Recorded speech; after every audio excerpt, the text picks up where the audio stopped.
Hello everyone, and welcome to phase 2. You made it, right? Phase 2 is really exciting because phase 2 is one of those phases where we talk about auras. So I want to give you just this video, which is an introduction video to kind of what we're going to be doing in this next week. It's going to be a lot of video stuff. Firstly, I sent out an email for you to define for yourself what is an aura. Do you see auras? Have you ever seen auras? Do you know what the heck an aura is? If you do see auras, how do you see them? Are they an energy field, an auric bubble or shell as they call it? Or do you see something more bright and more colorful and more exaggerated? It really is very important that you kind of know yourself. Like we learned in phase 1, learning how to interpret the energy around you is all about you. So, not only did I ask for you to define an aura, but I also asked for you to write down the colors, the visible light spectrum, right? We kind of learned them in school as Roy G. Biv, red, orange, yellow, green, blue, indigo, violet, but it can also include black, white, gray, brown, and all of those other colors, because auras, as they say, can appear as a million different hues of the rainbow. So what's most important, and I loved some of you that had already sent in your definitions, you mentioned things like, you know, this is a culmination of everything I've ever heard or learned, or this or that, and you know, maybe you're Hindu and you're going with the chakras, or maybe you're someone who's learned color therapy, or maybe you're someone who's a professional coloring book artist, I don't know. But what's important is that regardless of the source, that you know the source. When I ask you, what does red mean? There is no right and wrong. There's no expert, all right? You are your own expert. But what is important is to have them written down. The actual act of writing it down, not only formulating or brainstorming in your head, but channeling it from that potential to kinetic energy onto paper, typing it out, printing it out, looking at it, saying it, singing it.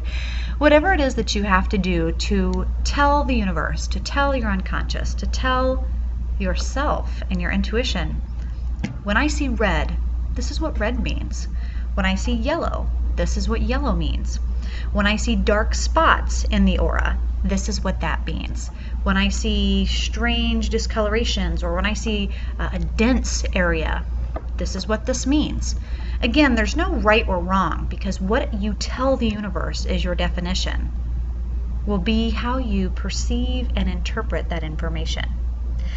Now, I could flip this computer screen around and show you all of my books, and I assure you that different people, different sources, different cultures think and will say definitively different things about the colors. Only you know what those colors mean to you. It could be triggering a memory from childhood, and a soccer team color, or a rival high school. It could be a barrage of things, and none of them are wrong. It's just important to know what those definitions are before we get started, because things are going to be a little suggestive. For example, the definition of an aura. Many of you sent me your definition saying it's our spirit, it's our ghost shell, it's our energy, it's our being. Well, I sent you a document in your email that breaks down the emanation. It could even be a smell or an odor, but that it's this distinct quality, this ambience, this air, this mood, this feeling about ourselves. What's exciting is that you're going to be doing a survey, and the survey has participants who volunteered their pictures and their still shots. Because so many times people say, oh, my aura is purple, or my aura is yellow, or I've always been told my aura is bright turquoise. The thing is, our aura changes, because our aura, whether or not you want to get scientific or not, they say it's a part of our electromagnetic radiation, our bioelectric, microwave, infrared, UV light, low frequency energy, the thing that emanates. And what I love is that it doesn't always have to be living things. It doesn't have to be people. It can be plants or dogs, or it can be an object. We're going to be talking about psychometry later in the course. But it is a frequency. So for some of it, it might just start off as like heat, or that you see something around the person. Oops.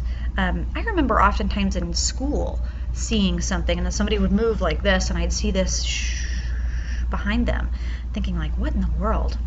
So what we're going to do this week is we're going to be doing a series of videos that talk about meditation, understanding peripheral view, kind of learning how to get in the zone, and some of it for beginning to see an aura. For example, in our participants who've given me a still shot, so it's a moment in history, a moment in time, makes it a little easier for all of us to see what aura colors we get, because they change with our mood, that you get this ability and it grows.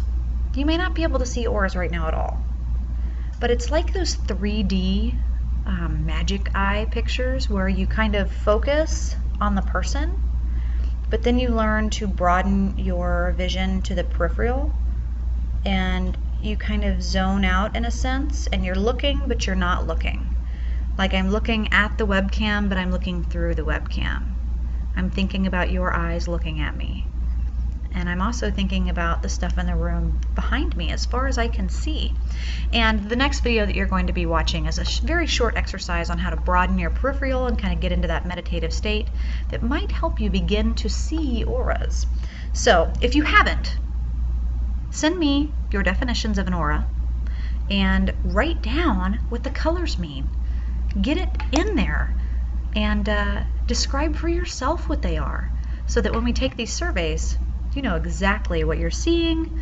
And again, it may not come to you as a big bright light.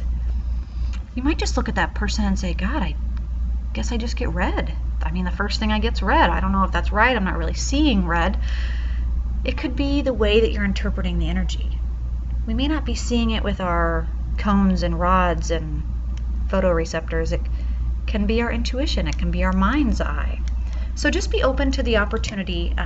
I recommend you get into that meditative state and just participate. Do what comes naturally, and write down what comes to you.